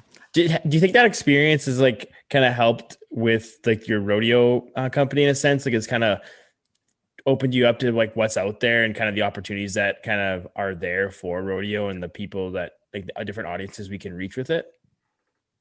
Yeah, I do think so. I mean, I guess I'm in love with the cowboy way of life, and I think we have so much to share. I think cowboys, the way of life, is the funnest thing that I've been involved in, and to sit here today and say, yeah, I've been all the way around the world and I've tried a lot of different things, but we still have the coolest way of life in the world. Not only is most of us just feeding the rest of the world, with livestock or crops or corn, whatever that you're raising, and all of that, but then you turn right around, we have this entertainment value to show our way of life. And we got some pretty cool stuff to share. Just like you're saying, what's normal to us to be able to share with the rest of the people. If they think the Amazing Race is fun, they should come to the ranch for a while or go watch a rodeo. I mean, this is real raw, good fun. The race and the different languages. What was it? How challenging was it being in China and Japan? Wacey and I were talking on our last show, and I was saying he's traveled. He hasn't been into Asia yet, and I haven't been to Europe. But Southeast Asia and in China and Malaysia, you guys were in Kuala Lumpur at one point, and in Thailand, it's not super easy to catch somebody that will talk to you and help. Yeah, try to find somebody that that looks like they can speak English, and then well, in Oklahoma, like we talk with our hands anyways. So like we're doing every kind of sign language that we can do to try to get across to them of like, we're looking for a, you're doing all that. Yeah. There you go. And then, you're drawing pictures. But the funny thing is now, like, what you're trying to tell the people, and then you watch the show of what they said, back in Chinese or Thai or whatever, like how far off we were. So like, no wonder we had to run all the way around the country 3 times because, we were looking for something that was a couple of, kilometers. They're like, yeah, it's 100 kilometers that way, so then you're just, the language barrier is probably the toughest thing of the whole race. I mean, because if they could tell you just exactly where to go and this is exactly what you do, the race would be pretty easy. And you don't have a map. Yeah, you don't have a map. You don't have a phone. You don't have you just have to literally talk to somebody, write it down, whatever you can understand. You can't read anything. And when you're in these other foreign countries, the signs aren't in English. You got to figure out and interpret on their languages. Like it's a total. Yeah. It's really challenging. Yeah. When we're actually going, when you're going to the airport and they tell you you're flying to this other country, I mean, you'll go through their bookstore and start trying to find, books or maps that might help you in the new city that you're going to kind of familiarize yourself with, hey, this is kind of where we're coming into. This is where you're going from here. But then, the Amazing Race will throw a big curveball in there. Like, you go an hour out of town, then whatever you had researched or got before is no good anymore. Dang. And you're buying, stealing maps all the time. Jeez. Not stealing, borrowing them. Yeah. Holy. I'm just so intrigued by all that. It seems like such a fun trip and like such an experience that it's incomparable. Yeah, it was so crazy. I think the first time that we went on the race, like I still thought it was a joke. Like when we're fixing to take off, I'm like, I keep waiting for somebody to come out from behind the, dumpster. Like, oh, we got you. You think you're going around the world, because you're like, are you sure they've got our passports? Are you sure this is what's happening? Really? It just. I still don't have TV, but I've watched, the pranksters or, they done got us. So they had your, like, where do you guys, it's so far back, I don't remember now, but where did you guys start? Like they had your passports for a couple months and you had to fly to LA and start, or like, where did you guys begin the race? Yeah, I think we started in LA twice. I remember where the third time we started. We might have started in LA all 3 times. Yeah, I think we started in LA, but one time they would take us to, a park, and the next thing they would take us to a big old wind turbine, and I'm sure Ford was some sponsor of it. We'd have to drive like Ford Focus to the airport or something like that. Yeah, I mean, I think it was LA every time. I think we finished one time in San Francisco, one time in Florida, and then the other was Vegas. Vegas, yeah. Well, we didn't finish the race, but we flew into Vegas. Yeah, after you were home for a while, or were you in? You said you're Spain right to Vegas, or what was it? Yeah, I think there was one more leg of the race. They might have went to Brazil or something after that, but we went straight from Spain to Vegas. So, and this is I think the funny thing is, so we flew in like 3 or 4 o'clock in the morning. Guess the one cowboy that I saw out at 4 o'clock in the morning. Oh, JB? Bronc rider. Oh, Bronc rider. Wade Sundell. Wade Sundell, yeah. Where'd they? He was out at 4. Where'd they put you guys up then at during the NFR? They did. They're still like they're hiding you everywhere you go. I mean, it's still like a secret. But we flew into the international part, and we went. I forget what casino. That put us up there. Wherever they were, one of the challenges, like final Treasure challenge, Island. was they had to change the bulbs. Yeah, that's right. Change the bulbs and something. So that's where they just put you in a room and send you room service and keep you locked up in there. Oh, I mean, no way. They don't want to give the race away. They think if people find that you're out or because there's all these people like typing online of oh, we seen this and we seen that, and they would even send us like teams of 2 as decoys. That you're already out of the race, but we want you running out of the airport to go to this because people are going to see you and think you're still in the race or something. Really? So you're on you're contracted with them for the whole 35 days. That's the deal. You got to You you're working for the man. Yeah. And you don't get to go home? Like, do you at least get to talk to your family? Like they would call our wives once a week and tell them that we were good. But I mean, like they would find out. Like my mom, she could find out more online. Like, oh, there's pictures of you showed up in China. Somebody has seen this. That they would, tag the Amazing Race or something. Like, so like you can, if you really search it, I mean, you can find where a lot of people are at and where they're going and what they're doing. Oh, wow. Geez, it's that popular. You go to, especially like, Australia and China, a lot of people that, big airports, they catch it. I mean, there's two cowboys running with backpacks. You figured out. Yeah. Holy. Well, I guess, is there anything else you want to add on that? I feel like there might be more, but I'm not sure what else to ask right now. I just like it. I think it's such a neat deal. I want to keep going. No, there's more. It seemed like there's so much that Jet and I wrote down in our little notepads, kind of like, we always thought at the end of the race, one of the challenges was, they wanted to ask you about, where all you'd been through and so we tried to keep notes of everywhere we went. I think one time we saw one of the races before us, the guy had spent all his money before he got to the last leg of the race and couldn't afford a taxi to the finish line to win the $1 million. No way. So that was one of our biggest fears. So me and Jet, like, I'm serious, we joked this the one time that we would actually split sneakers for a meal. Like, we would save that much money, and when we got to the end of the race, we'd have $400 or $500. That's all we got paid for the whole 30 days. We just kept it. No way. Where'd you guys eat along the way? Like, did you just hit every McDonald's that you could along the way that you saw, or like, did you? Yeah. The first time that we raced, we really did pack a lot of clothes, and the second time we packed a lot of food. Huh. Like I'm pretty sure, is it a second race or third race? My brother Jet wore this exact same pair of pants all the way around the world. Like, you can't smell him on TV. Oh man!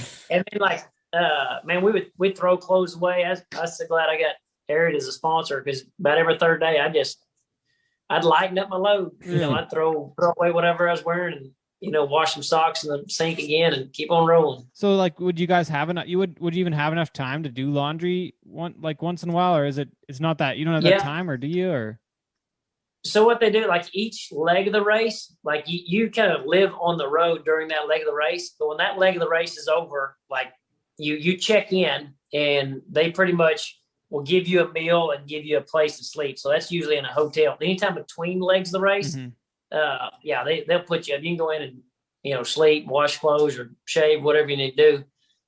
It's those long legs of the race that last like 3 days that other teams would partner up and split a hotel room, and we're so tight, we just sleep on the streets. We were just bummed. Wow. Was there any time you felt unsafe when you're out there though, or threatened while you were out traveling?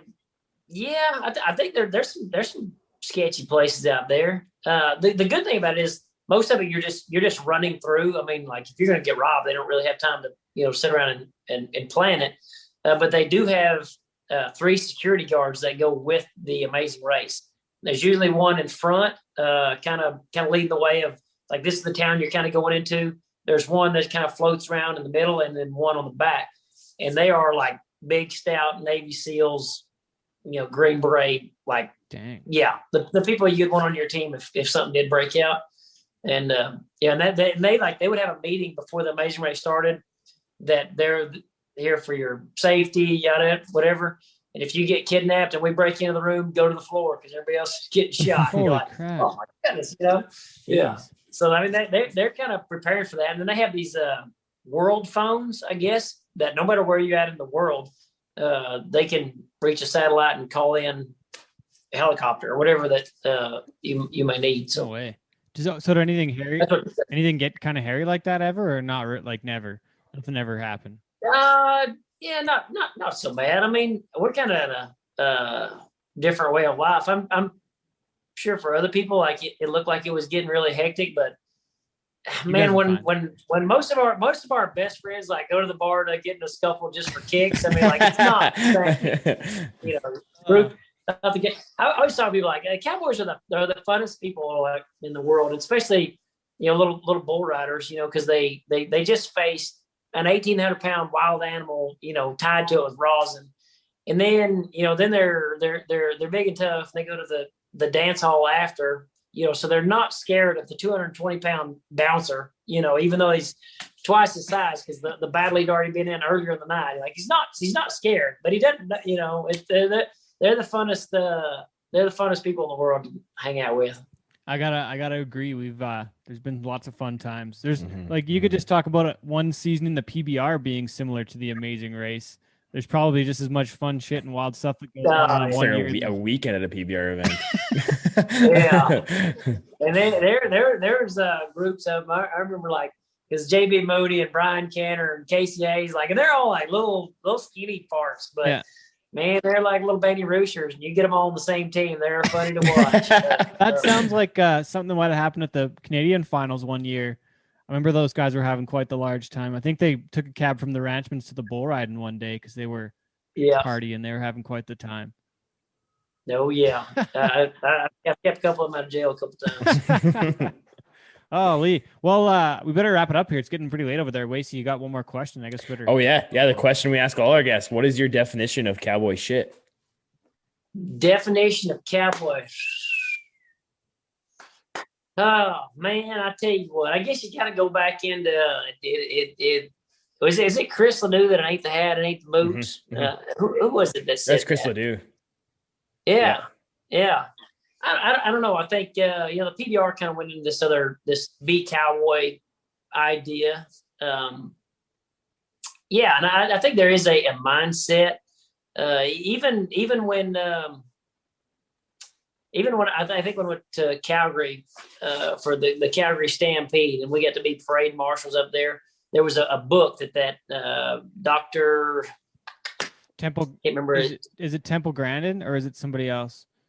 No, there was a book. It's like the rules of the cowboy, like the cowboy way of life. Okay. Now I think it's like this has kind of been popular for 10 years, and the idea of what this cowboy is, or what is that pioneered the North America. I mean, I don't know exactly what the one word of that is. If you're looking at livestock or people or business, that cowboy way of life is only getting back what you put into it, and I don't know if it's a living by your word, but it entails a lot of stuff. And just to say that, if you got a hat, you're cowboy, I wouldn't consider that. I mean, I think there has been people that I've seen wearing cowboy hats that I wasn't proud to call them cowboy.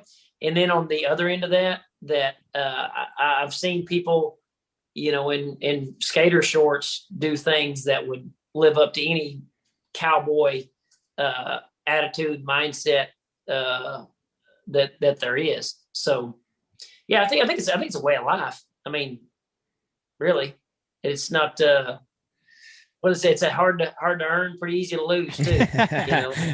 That's a pretty common theme, though. It's a way of life. That's kind of an essence or a mantra. It's not as much it's not appearance. It's not really a physical attribute if you're a cowboy. It's more of a mental or a presence almost.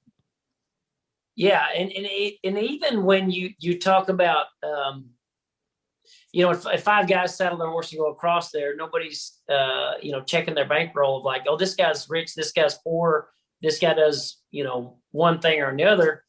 You go through 5 gates and each guy gets 1 gate, and it's just like they pull their weight. It's it's not a one thing, it's kind of living for the people, kind of. It's a bigger things than individual than self. Yeah, bigger things than self. There's 2 things I forgot to ask about. So the one was the parade marshal you just mentioned. We got to talk about that experience, and then I talked to Ted Harbin before we did the show. I know you guys go way back. He said we have to ask you about how you met Sarah, and then you proposed like before you went on the world tour, right? Like yeah. So the 3 amazing races that I did, the first time I asked Sarah to marry me before I left, because I was like, I don't know what's going to happen on this thing. Yeah. I'm going to freaking, I don't know where. I wanted to ask her to marry me. So you left like 2 weeks later, or what? I was on Flint Rasmussen's, Outside the Barrel show. And me and Flint had already been arranging this for like weeks. And I think if I wouldn't have already had it all lined out, I probably would have backed out. I was nervous. I had a big old ring tucked in my boot for a week. And anyways, so then we get up there and Flint does the whole interview. And he's like, hey, you see anybody these days? You get a girlfriend? I was like, yeah. My girlfriend, Sarah, she's, right there in the second row. Her sister, Jody, brought her, to the show and made sure that she was there. And said, come up here. Let's get a girlfriend's perspective kind of deal. And it wasn't, 2 minutes. He's like, well, Cord, you got anything you want to, ask Sarah about or talk to her about? And then there you go. So, yeah. The second time that we did the race, CBS called and asked if we'd be interested in racing again. We're like, heck yeah, yeah, for sure. They said, we're going to be leaving 1st of November. And I said, I can't. I said, I'm getting married November 13th. This girl's been, scheduling this wedding for a year and a half or probably her whole life, whatever. I said, I can't do it, but I appreciate it. Well, they called us back about a week later and said, if we left November 14th, would you go? So I said, I got to make one phone call and I'll call you right back. Yeah. So I actually went on the honeymoon with my brother Jet around the world. Oh man. Dang. But then you guys met. The story about when you and Sarah met is a fun one too. Yeah, so I rode at Tulsa at the PBR up there, and went to a little get together after the deal. Is that what they call them these days? I don't know. Anyways, I think they call it an after party, but they went to this little get together, and this little blonde-headed girl walked up and said, "Hey, I guess she'd come to the bull riding on Friday, and she had called home and told her dad about it." Well, she said her dad told her, "Hey, if you see this little redheaded bull rider, tell him to tell his dad I said hello." So that was kind of her side of it. And then Saturday come around, this little cute blonde-headed girl walked up and said, "Hey, my dad told me to tell your dad hello." And I was like, "Well, who are you?" So that was the joke at the wedding.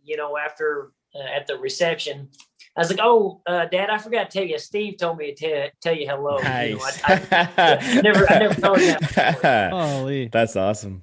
And okay, so Calgary, then we'll let you go. The Stampede and being the parade marshal, that must have been a fun time too. Yeah, so I think at the time the theme of the Calgary Stampede was Be Cowboy, and me and my brother Jed had just done the amazing race, and Dr. Callett, does that sound right? Shallett?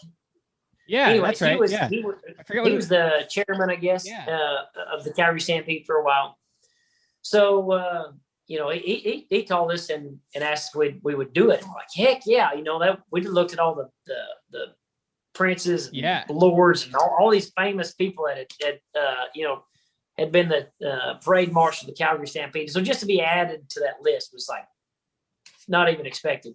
Well, the funny thing was, I think they just had the Olympics or something like that. Well, they had all these famous Canadian hockey players, Olympics, and a lot of stuff on social media was like, we thought they were going to start like throwing tomatoes at us when we got to Canada. Like, we were not feeling very welcome, But I guess like most of the rest of the world, it's a lot of like online chatter. But when he got there, everybody was really cool about it. A lot of people clapping and cheering and waving. But that was probably one of the biggest honors. That was pretty cool. That's the biggest parade I've ever seen in my life too. Well, hopefully we get to have it again here soon. That'd be great. Yeah, no doubt. We look forward to getting to catch up with you again soon too, Cord. Thanks for this. It's been a long time, but thanks for doing it. Thanks for your time tonight. We went way over time, but this was a lot of fun. It was great. Good visit. Good to see you. Just right. I like talking about Cowboy stuff.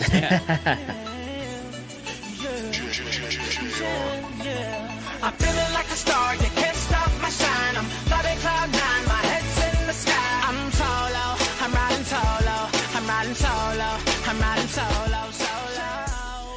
Again, thanks to our guest Cord McCoy for being part of episode 86. This is Cowboy Shit with Ted and Wacey. What a cool guy, hey? Yeah. I had a really fun chat. That was a really fun chat with Cord. Thanks for being a part of it, Wace, again, and being part of the interview there, and had lots of great questions. Yeah, he was, and it was cool. It's cool to hear like from a guy like from his like scenario, because like without the Amazing Race, like the likelihood of him doing like the traveling around the world that he's done is probably like very unlikely for him, right? And even more so for his brother Jet. Yeah. So I mean, as we found out. Exactly. So I mean, it's cool that someone from like our world has had a chance to get like some really worldly experience that not many people would have access to or would even be bothered to explore, you know, like in our world, because it's just not something that's ever like, oh, I need to be doing this, you know, like there's just so much other stuff that's on the go, which is fair. Like it's not saying it's a bad thing or anything, but it's not very likely for a lot of people in our walk of life, I would say. Yeah, I would. I mean, some of our crew definitely are big travelers. For sure, but I mean, like we travel a different aspect than people like all across like North America and Western Canada and whatever, and Canada. But like when it comes to like worldly traveling, like the majority of the people in our walk of life just don't, because they can, you know, I mean, they have commitments to like they try to take care of their farm and ranch or whatever, or they want a rodeo. Like, animals, that's totally cool. But it's just cool to have somebody, especially like someone who competed at that caliber, like the top end of the of the sport, and then went and did that and like kind of brought a spotlight onto our walk of life, and then also got some really cool experience on his end that he maybe would never have got. And then push back the start of the recording of the show because of the PBR finals. That was pretty nice. That's really cool. That's really cool. Yeah. What was it? Because it was his wedding that pushed it back. Oh, and the PBR finals, I think. I think one year it was PBR finals and the next year was his wedding. And he's like, I can't go till after I get married.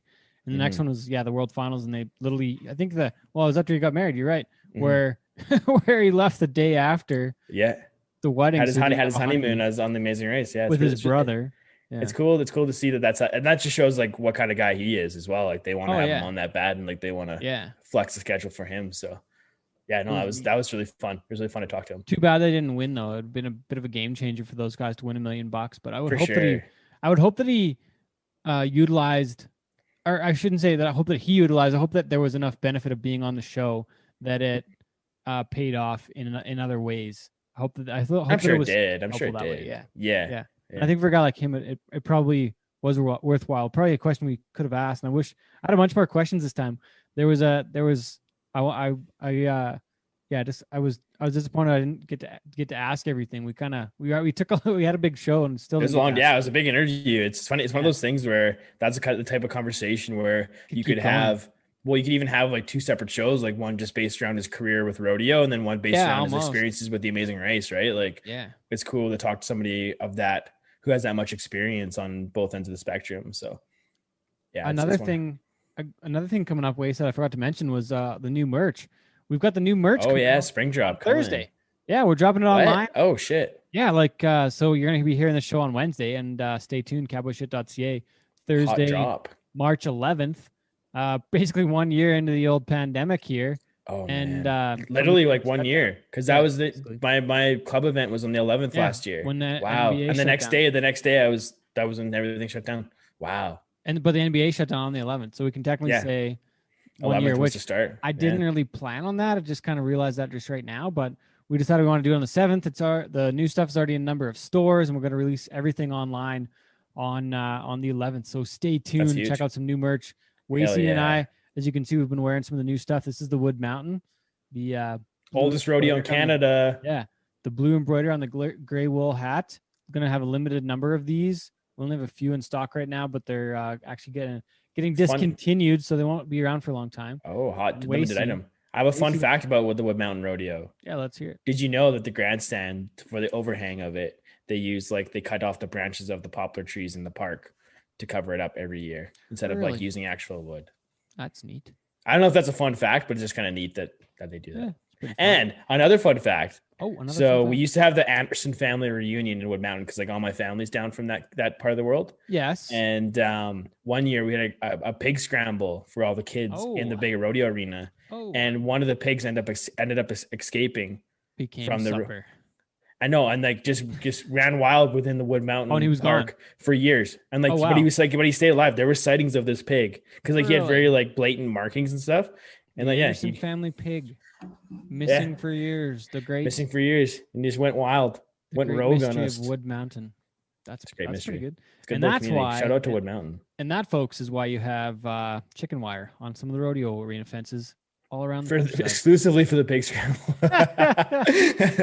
And Ricky Ticky's chickens. That too. Yeah, the colorful chickens. Speaking of Ricky Ticky, we got to give a shout out to Colby Wanchuk winning San Antonio. Not a big deal.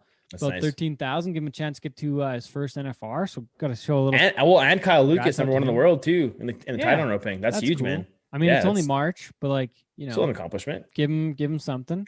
Usually though, you would say at this point of the season that type of winter run is a good indicator whether you're going to make the NFR or not. Yeah,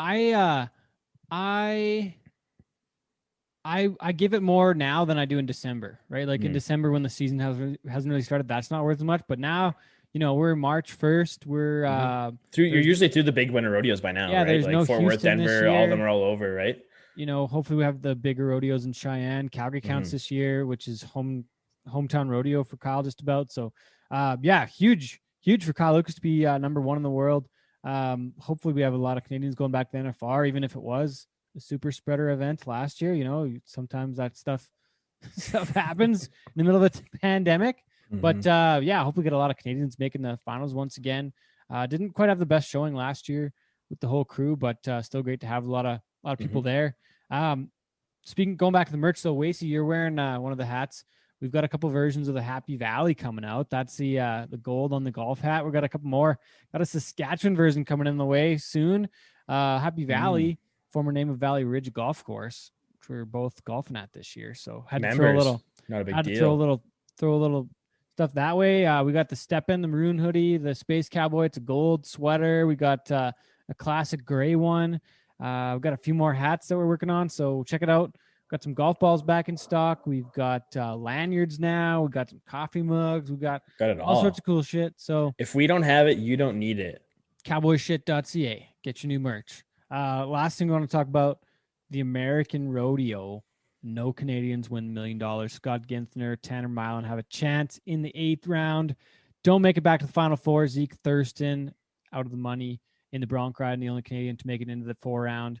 Shane Hanchey wins $100,000. Tilden Hooper, a couple winners. Colton Fritz on that guy. Yeah, man, you're at the ball good, that fella. Yeah. So another good, successful American. And he got it done twice, right? Like he run the 8 round and was only going to sit on, and then won the 4 round again. So good for him, man. That's sweet. Kind of. I saw your tweet because that's good. That's a good point where you make with like, if he's the only guy to stay on to the 8, like he technically should be the winner because he got the job done. Yeah, right? in that round, right? And then he wins it again. So kind of a that's a statement by him for sure. Almost, right? Had a very good week. Nice. Yeah, it's sweet. It's sweet, and it's cool that they're able to have the American. Like given everything, and I guess Texas is wide open at this point, but it's cool that they're still able to have an event of that scale for everybody and still be able to pay out the same amount of money, right? Like, that's huge for 100% for our competitors and stuff. So hats off to the American Rodeo. Yeah. And speaking of the American, our next guest, the creator of the American, Randy Bernard, on the next show, episode 87, coming out, I guess it'll be March 24th with Randy, 87th episode of. And he's the tour manager for Garth Brooks, right? Now do I have his role properly? Yeah. So that's cool. Garth Brooks. Going to be a heck of a show. It's gonna be pretty deadly. Randy. So, and he was the CEO of the PBR for a while too, was he not? Yeah, 15 years actually. 15 years. So he's kind of the guy that got to see the PBR off the ground where it is now. Absolutely. We'll talk to him about a ton of that stuff. We're recording it actually the day that this show comes out. But question, I guess something we'll have to ask him. But this year, none of the $1 million qualifiers ended up winning the side pot, the $1 million. At one point, I thought that $1 million was split up into the winners of $100,000, where they'll roll it over to the next season. I don't know. We're gonna have to ask him about that because at one point, if you won $100,000 and none of the qualifiers won, then it would get split up to first prize to where you'd win a bunch more. So to where it'd be $200,000 day, where they're paying the top 4 now. It's $100,000, $25,000, 15, and 5. So Zeke Thurston makes the final 4, ends up with $15,000 out of the American. A nice little check. But I'm curious. I got to go back and look and find some more info. But Scott Ginter has a huge week wins the semifinals and doesn't get that 4 round. I don't know what he makes out of there with the semifinals at times. Definitely pay some big money, but some interesting stuff there. The American in its and it was another great showing by the Calgary Stampede horses. Huge once again. Yeah, I never actually watched the event, but looking on Twitter and social media, it looked like the Stampede horses brought their stuff again. They brought it. They seem to like that arena in Arlington. They've done a little bit of work there. Hey, yeah, definitely done a bit of work there. Anyways, we'll wrap it up for the show this week. Again, get your new Cowboy Shit merch, cowboyshit.ca, this Thursday, March 11th. Thanks for listening. Thanks to Cord McCoy. Thanks to our editor, Sean Morton, my co-host, Wacey Anderson. I'm Ted Stovin. Wishing you the best this week. Thanks again for listening to Cowboy Shit. We'll catch you guys next time. Appreciate it. Kid Rock, and I'm the